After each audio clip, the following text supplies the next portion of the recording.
Hello good morning friends, daily current affair में आपका स्वागत है। दोस्तों, आज हम लोग बात करने वाले हैं 5 नवंबर के करंट अफेयर के बारे में और ये हमारा पार्ट 16 रहने वाला है। ठीक है, तो आज का पहला क्वेश्चन हमारा क्या है कि हाल ही में आरबीआई द्वारा कार्यकारी निदेशक किसे नियुक्त किया गया है। ऑप्शन देख लेते हैं। Option number A Manoranjan Mishra, option number B Shaktikanta Das, option number C Praveen Madhukar, option number D Dhananjay Y चंचुक।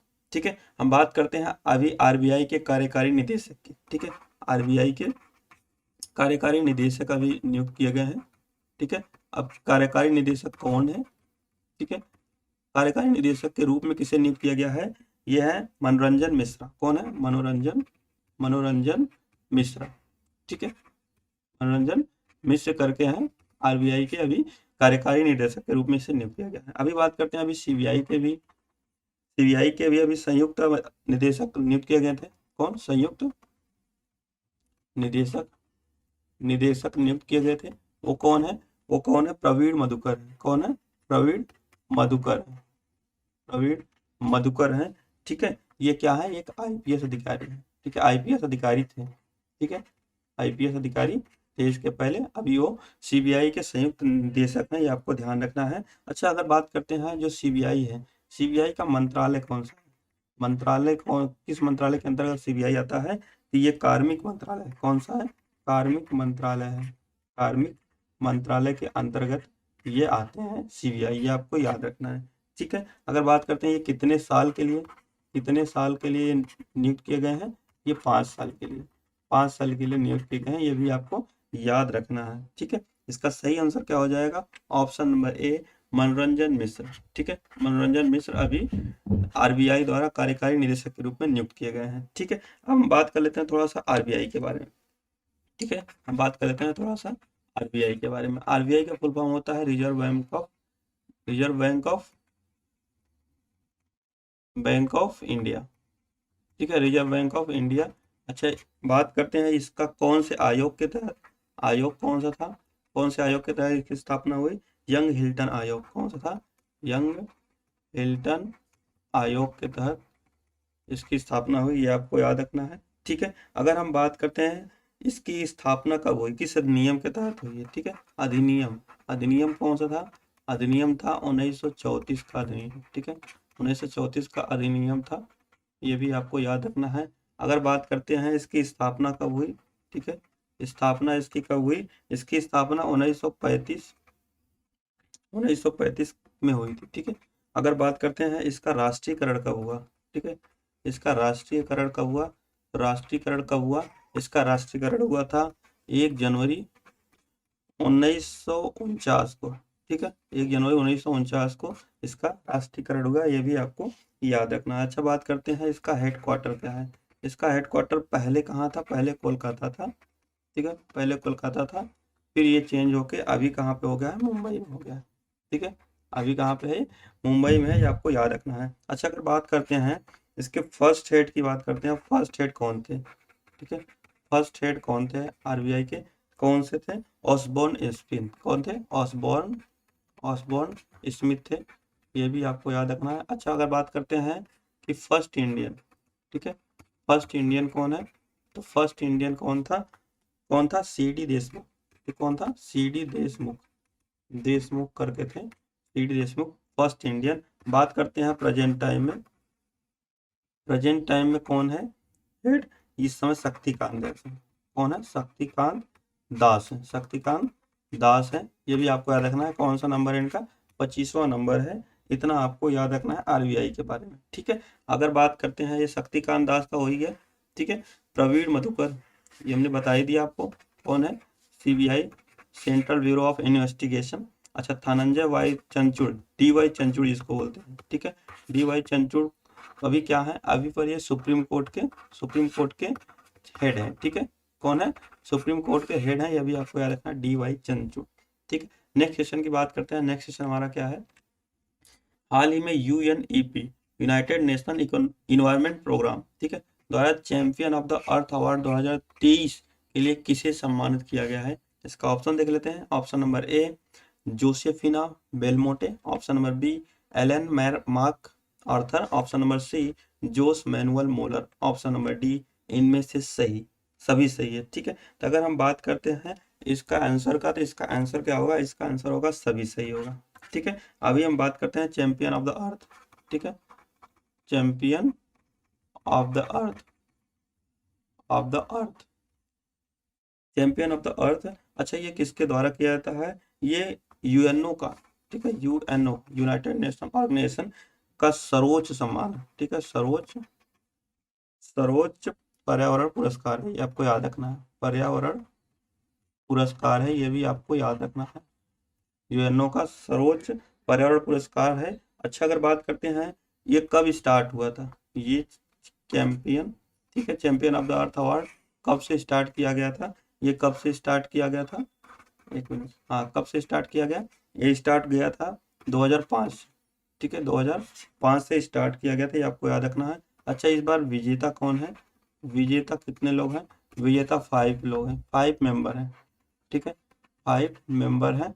अच्छा, 5 मेंबर में भी एक संस्था को दिया गया है, ठीक है, एक संस्था को दिया गया है, ये आपको याद रखना है, एक संस्था को दिया गया है और 4 मेंबर को दिया गया है, मेंबर को दिया गया है। अब किसको किसको दिया गया है, इसको जानते हैं, अभी जान लेते हैं किन क्षेत्र में दिया गया है, क्षेत्र कौन सा है, ठीक है, किन क्षेत्र में दिया जाता है, ठीक है। बात करते हैं, इन्होंने क्या किया, प्लास्टिक को हराने के लिए, ठीक है, beat plastic pollution, plastic pollution, मतलब प्लास्टिक पॉल्यूशन को हराने के क्षेत्र में इन्होंने काम किया था, इसलिए इनको ये अवार्ड दिया गया। अच्छा, प्रदान कौन करता है, प्रदान कौन करता है, प्रदान कौन करता है, यूएनईपी, हमने आपको बता दिया, UNEP, united nation economic environment programme है, ठीक है। अच्छा, अगर बात करते हैं यूएनईपी की, यूएनईपी, ठीक है, यूनाइटेड नेशन इन्वायरमेंट प्रोग्राम, इसकी स्थापना कब हुई थी, इसकी स्थापना कब हुई थी, इसकी स्थापना हुई थी 5 जून 1972 को, ठीक है। अब 5 जून को हम लोग क्या मनाते हैं, वर्ल्ड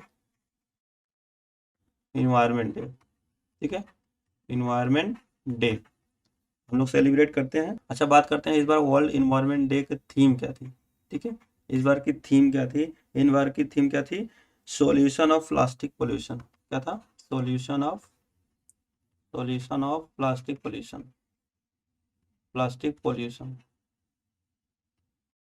इस बार की थीम थी, ये आपको याद रखना है। अगर बात करते हैं यूएनईपी की हेडक्वार्टर की, हेडक्वार्टर कहाँ पे है, नैरोबी, ठीक है। अब नैरोबी कहाँ पे है, नैरोबी केन्या में है, नैरोबी कहाँ पे है, केन्या में है, ये भी आपको याद रखना है, ठीक है।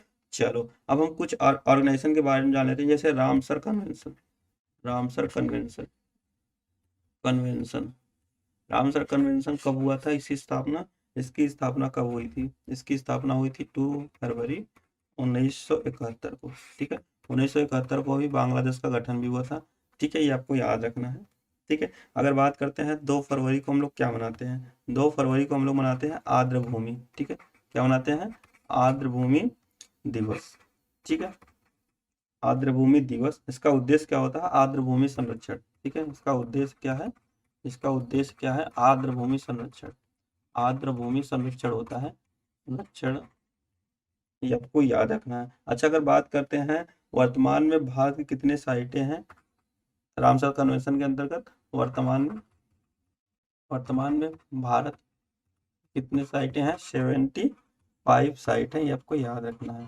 75 साइट है, ये भी आपको याद रखना है। अच्छा, हम लोग कुछ यूएनओ की बात हुई है, यूएनओ का पार्ट है यूएनईपी, तो हम यूएनओ के बारे में भी जान लेते हैं, ठीक है। इसका सही आंसर क्या हो जाएगा, ऑप्शन नंबर डी सही होगा, ठीक है। ये चारों लोग को दिया गया है, ठीक है। अच्छा, जोसेफिना को दिया गया है, ठीक है, एलन मार्कर को दिया गया है, अब ब्लू सर्कल को दिया गया है, और जोस मेलुअर और मोलर को दिया गया है, और CSIR ये फाउंडेशन है साइंस एंड इनोवेशन को, इनको दिया गया है, आपको याद रखना है, ठीक है। ये पांचों लोग हैं, ये आपको याद रखना है, ठीक है। बात कर लेते हैं यूएनओ की, ठीक है, यूएनओ की स्थापना कब हुई थी, 24 अक्टूबर 1945 को, ठीक है। और ये कहाँ पर फाउंडेड हुआ, San Francisco California United State में इसका स्थापना हुई थी। इसका हेडक्वार्टर कहाँ पे है, न्यूयॉर्क यूनाइटेड स्टेट, ठीक है। अगर हम बात करते हैं सेक्रेटरी जनरल कौन है, एंटोनियो गुतेरेस है, प्रेजेंट टाइम में आज, हाँ, ठीक है, और पुर्तगाल के ये रहने वाले थे। अच्छा, फर्स्ट सेक्रेटरी जनरल कौन थे, त्रिगवेली, ठीक है, त्रिगवेली कौन कहाँ गए हैं, नॉर्वे के थे, ठीक है। टोटल मेंबर की बात करते हैं 193, जो लास्ट है, ठीक है, 193 वाला वो कौन है, लास्ट में साउथ सूडान करके है, ये आपको याद रखना है, जिसकी कैपिटल क्या है, जूबा। इसकी कैपिटल क्या है, इसकी कैपिटल क्या है, जूबा है, आपको याद रखना है। थीम बात कर लेते हैं 2023 की, equality freedom and justice of for all करके इसकी थीम है। ठीक है, अगर बात करते हैं यूएनओ के, तो यूएनओ के कॉन्फ्रेंस, एक मिनट, यूएनओ का, अगर यूएनओ की बात करते हैं, इसके कितने अंग है, 6 अंग है। 6 अंग को जान लेते हैं। पहला क्या होता है, साधारण सभा होता है, ठीक है, जनरल असेंबली, ठीक है। और दूसरा क्या होता है, सिक्योरिटी काउंसिल, जिसको बोलते हैं सुरक्षा परिषद होता है। और तीसरा क्या होता है, सेक्रेटरीट, जिसको बोलते हैं सचिवालय। और चौथा क्या होता है, इकोनॉमिक्स एंड सोशल काउंसिल, आर्थिक एवं सामाजिक परिषद के बारे में बात होती है।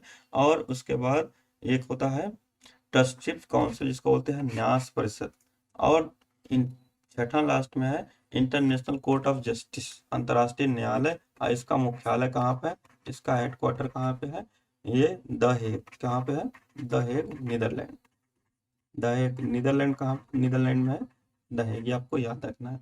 ठीक है, अच्छा, इसमें मेंबर की मैंने बता ही दिया, 193 मेंबर है। साउथ सूडान, ठीक है, साउथ सूडान लास्ट कंट्री है, जिसकी कैपिटल क्या है, जिसकी कैपिटल क्या है, इसकी कैपिटल है जूबा। जूबा है, आपको याद रखना है। ठीक है, चलो अगर हम बात कर लेते हैं थोड़ा सा पोप के बारे में। ठीक है, हम लोग पोप के बारे में जान लेते हैं। सबसे पहले जान लेते हैं United nation framework convention on climate change. इसके अंतर्गत जो सदस्य देश हैं, उनके उन उन लोगों की जो मीटिंग होती है, उसको बोलते हैं हम लोग कोप। ठीक है, कोप का फुल फॉर्म होता है कॉन्फ्रेंस ऑफ पार्टीज। ठीक है, इसका फाउंडेशन कब हुआ था, इसका फाउंडेशन हुआ था 12 जून 1992 में। अब कोप फर्स्ट कब हुआ था, कोप फर्स्ट कब हुआ था, बर्लिन में, जर्मनी में, 1995 हुआ था, ये आपको याद रखना है। और कोप 15 भी काफी इंपॉर्टेंट है, ठीक है, मॉन्ट्रियल कनाडा में 2022 में हुआ था, ये आपको याद रखना है। अब कोप 27 अभी हुआ है, श्रम इल शेख करके इजिप्ट में हुआ था, ये आपको याद रखना है, कोप 27। ठीक है, हेडक्वार्टर कहाँ पे है कोप का, तो इसका बॉन जर्मनी करके है, ये आपको याद रखना है। ठीक है, एग्जीक्यूटिव सेक्रेटरी कौन है, सिमोन स्टील करके है, जिरेंडिया का है, आपको याद रखना है। अच्छा, टोटल मेंबर इसमें 198 मेंबर है, आपको याद रखना है। ठीक है, चलो नेक्स्ट सेशन की बात करते हैं कि हाल ही में व्हाइट हाइड्रोजन के भंडार कहाँ पर खोजे गए हैं। ऑप्शन देख लेते हैं। Option number A Germany, option number B Canada, option number C France, option number D Bharat. इसका सही आंसर क्या होगा। अब हम बात कर लेते हैं व्हाइट हाइड्रोजन की, किसकी, व्हाइट हाइड्रोजन की, व्हाइट हाइड्रोजन की। ठीक है, व्हाइट हाइड्रोजन अभी ये खोजा गया है। ठीक है, व्हाइट हाइड्रोजन का भंडार कहाँ पे मिला है, इसका भंडार कहाँ पे मिला है, इसका भंडार मिला है फ्रांस में। कहाँ पे मिला है, फ्रांस में। इसका आंसर तो आपको पता चल गया, ऑप्शन नंबर सी होगा। अब बात करते हैं ये भंडार, जो ये भंडार है वो गलती से खोजा गया। ठीक है, गलती से खोजा गया, खोजा गया। खोजने क्या गए थे, खोजने गए थे यहाँ पर फोसिल फ्यूल की।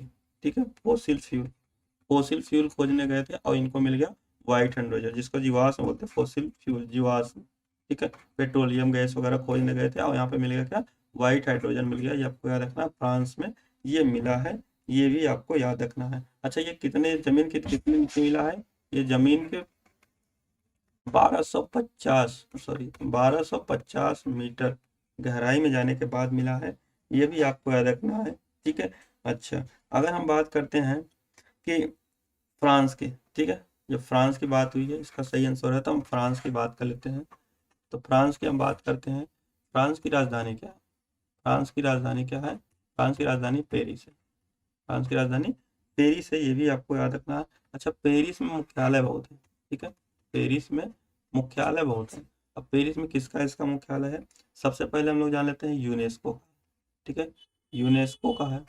ठीक है, दूसरे नंबर पे बात कर लेते हैं, दूसरे नंबर पे किसका मुख्यालय है, OECD, OECD करके है, इसका मुख्यालय है। और बात करते हैं FATF का भी मुख्यालय कहाँ पे है, पेरिस फ्रांस में है। ये तीनों ऑर्गेनाइजेशन का मुख्यालय कहाँ पे है, फ्रांस का है।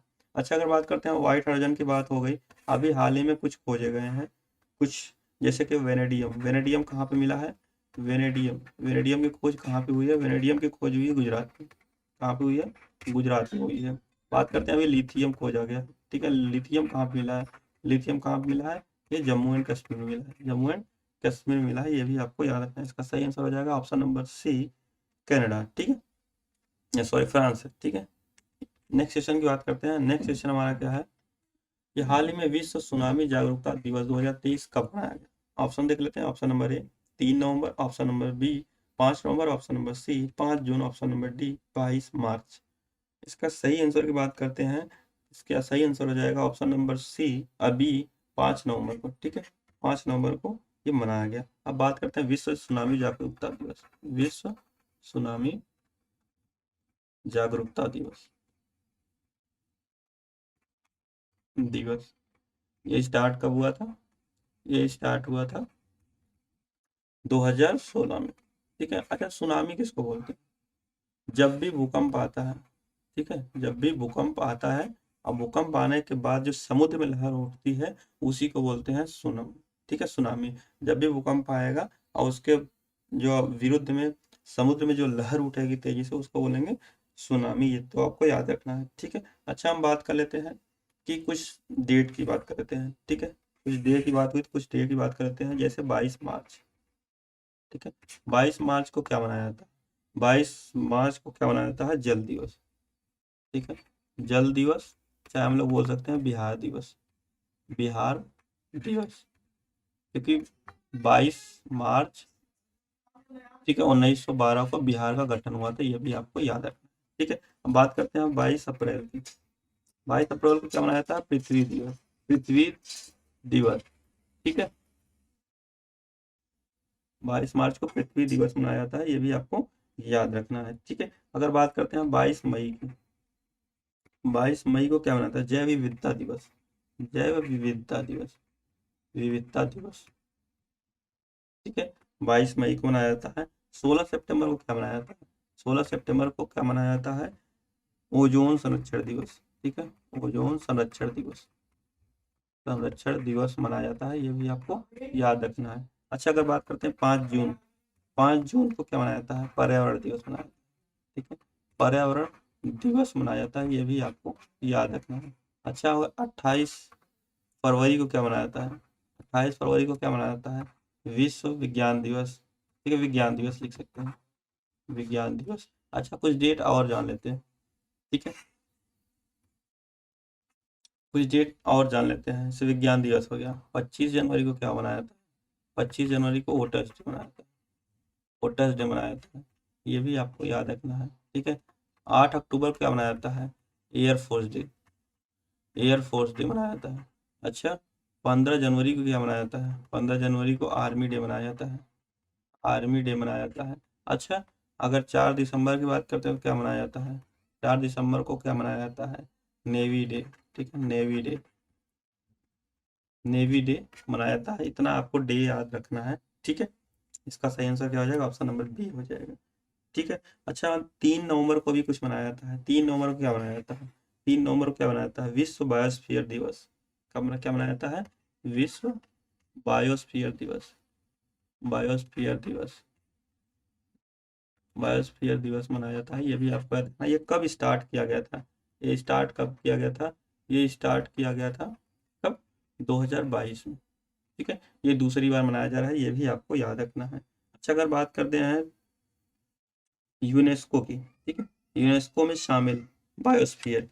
ठीक है, हम बात करते हैं यूनेस्को, इसमें कितने बायोस्फीयर शामिल हैं, बायोस्फीयर की बात करते हैं, बायोस्फीयर की बात करते हैं, कितने बायोस्फीयर शामिल हैं, टोटल 18 है।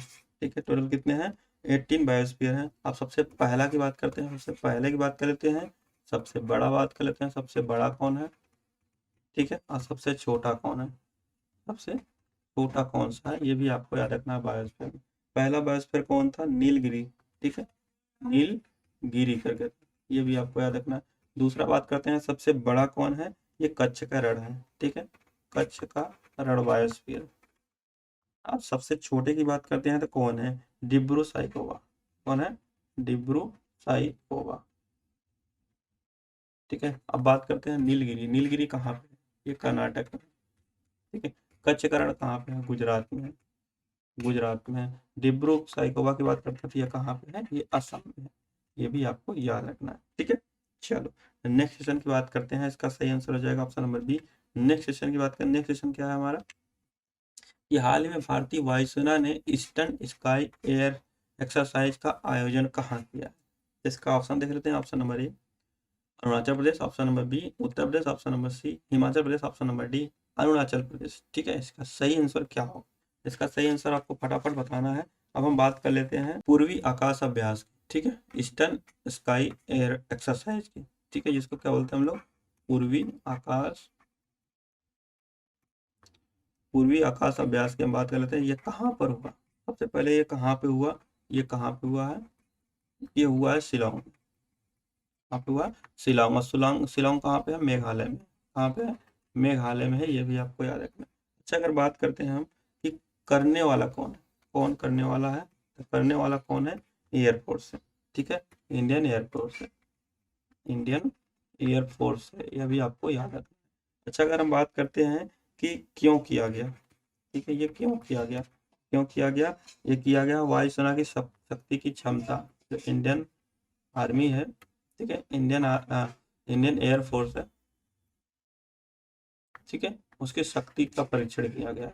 शक्ति का परीक्षण, शक्ति का परीक्षण बोल सकते हैं, शक्ति की क्षमता बोल सकते हैं, क्षमता, शक्ति की क्षमता बोल सकते हैं। ठीक है, अब बात कर लेते हैं एयरफोर्स की।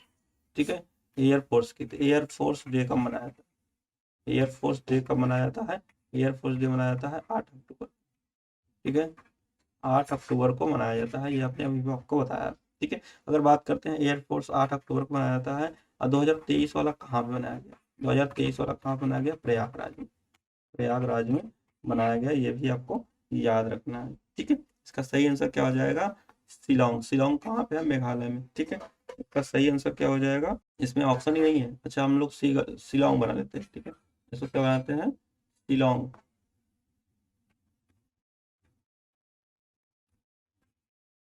ठीक है, शिलोंग बना लेते हैं। इसका सही आंसर क्या हो जाएगा? ऑप्शन नंबर बी मान लेते हैं। ठीक है, इसमें डी है, इसमें बी लिख लेते हैं। ठीक है, नेक्स्ट सेशन की बात करते हैं। थोड़ा सा हम लोग जान लेते हैं। इंडियन आर्मी डे हमने बता दिया, इंडियन नेवी डे बता दिया, इंडियन एयरफोर्स डे बता दिया। Indian Tibetan border police force की बात करते हैं, 24 अक्टूबर को मनाया जाता है। इंडियन कोस्ट गार्ड की बात करते हैं, 1 फरवरी को मनाया जाता है। और सीआरपीएफ की बात करते हैं, 27 जुलाई को मनाया जाता है। ठीक है, अच्छा, सीआरपीएफ के हेड कौन है? सुजय लाल तोसेन करके हैं। और इंडियन कोस्ट गार्ड कौन है? राकेश पाल करके हैं। और आईटीबीपी के हेड कौन है? अनीश दयाल सिंह करके हैं। और एयरफोर्स के कौन है? वी आर चौधरी 27वें नंबर के हैं। और इंडियन नेवी की बात करते हैं, हरि कुमार है 25वें नंबर के। और इंडियन आर्मी की बात करते हैं, मनोज पांडे 29वें नंबर के। ये आपको याद रखना है। नेक्स्ट सेशन की बात करते हैं। नेक्स्ट सेशन क्या है हमारा? ये हाल ही में किसने परमाणु परीक्षण प्रतिबंध संधि का अनुसमर्थन वापस ले लिया? ठीक है, बात करते हैं। ऑप्शन नंबर ए चीन, option number B USA, option number C Russia, option number D South Korea. ठीक है, अब हम बात कर लेते हैं। सबसे पहले हम जानेंगे सीटीबीटी के बारे में। हम बात करते हैं सीटीबीटी, इसको क्या बोलते हैं? परमाणु परीक्षण, परमाणु परीक्षण, परमाणु परीक्षण प्रतिबंध संधि। ठीक है, प्रतिबंध संधि। अब इस सीटीबीटी पे जो सिग्नेचर कराएगा तो परमाणु परीक्षण नहीं कर सकता, ये आपको याद रखना है। अच्छा, ये अगर बात करते हैं सीटीबीटी, तो किसने इनकार किया? किसने इनकार किया है? किसने इनकार किया है? रूस ने इनकार किया। अभी हाल ही में बोला है रूस ने कि हम इस ट्रीटी को इनकार करते हैं, हम परमाणु परीक्षण करेंगे। ठीक है, ये आपको याद रखना है। अगर बात करते हैं ये कब से स्टार्ट किया गया था? ये 1996 में स्टार्ट किया गया था, ये आपको याद रखना सीटीबीटी का। अच्छा, सब रूस की बात करते हैं तो सबसे ज्यादा परमाणु शस्त्रों का भंडार, परमाणु शस्त्रों का भंडार किसके पास है? शस्त्रों का भंडार किसके पास है? तो किसके पास है? रूस के पास है, यह भी आपको याद रखना है। ठीक है, अगर हम बात करते हैं कि मेंबर कितने हैं टोटल, अभी मेंबर कितने हैं, इसमें मेंबर कौन कितने हैं? 187 मेंबर है, ये भी आपको याद रखना है। ठीक है, तो इसका सही आंसर क्या हो जाएगा? ऑप्शन नंबर सी रूस। ठीक है, अब बात करते हैं परमाणु परीक्षण की। ठीक है, परमाणु परीक्षण की बात कर लेते हैं। भारत में परमाणु परीक्षण, भारत की बात करते हैं। भारत में परीक्षण 2 बार हुए थे, एक 1974 में हुआ था, एक 1998 में हुआ था। अच्छा, ये दोनों कहाँ पे हुए थे? ये दोनों हुए थे पोखरण में। कहाँ पे हुए थे? पोखरण में हुए थे। अगर बात करते हैं 1974 की, इसका नाम क्या की रखे थे? स्माइलिंग बुद्धा। ठीक है, बुद्धा, स्माइलिंग बुद्धा इसका नाम था। और 1998 वाले का क्या था? ऑपरेशन शक्ति। तथा ऑपरेशन शक्ति, शक्ति इसका नाम रखा गया था। ये भी आपको याद रखना है, ठीक है। चलो अब चलते हैं नेक्स्ट क्वेश्चन पे। इसका सही आंसर ऑप्शन नंबर सी हो जाएगा। नेक्स्ट क्वेश्चन हमारा है कि हाल ही में किसने चीन के one belt one road project के बाहर निकलने की घोषणा कर दी है। अच्छा ठीक है, ऑप्शन देख लेते हैं। Option number A Philippines, option number B Bharat, option number C Pakistan, option number D रूस। अब हम बात करते हैं वन बेल्ट वन रोड, ठीक है, वन बेल्ट वन रोड,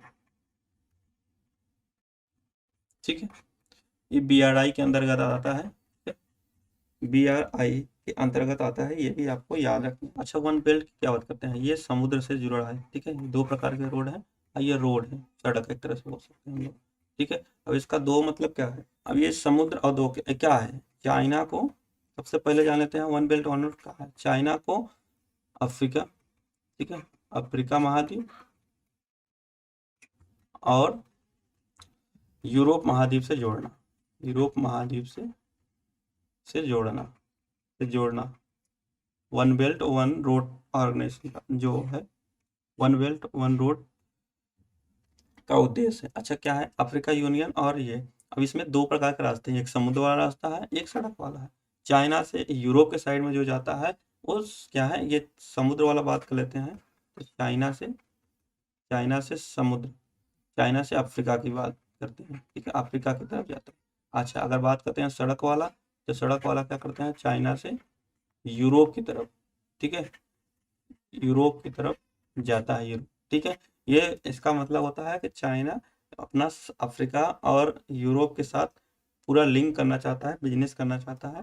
तो अभी हाल ही में क्या हुआ कि फिलीपींस, ठीक है, एशिया का एक देश है फिलीपींस, वहां से फिलीपींस के इलाके में चाइना का एक जहाज फिलीपींस के सामने आ गया, ठीक है, पर फिलीपींस के एक जहाज के जस्ट सामने आ गया और चाइना ने बोल दिया चलो हटो यहाँ से, और चाइना ने बोल दिया तो चाइना फिलीपींस बोला चलो ठीक है कोई बात नहीं, ये पीछे हट गया। लेकिन अभी उन्होंने क्या बोला कि हम one belt one road project के बाहर है, मतलब हम इसको नहीं मानते, हम नहीं बनाने देंगे। अब फिलीपींस की तरफ से ही ये रास्ता भी जा रहा है, तो चाइना ये फंस गया है, ठीक है। तो इसने अभी किसने इनकार किया, फिलीपींस ने इनकार किया, यह भी आपको याद रखना है, ठीक है।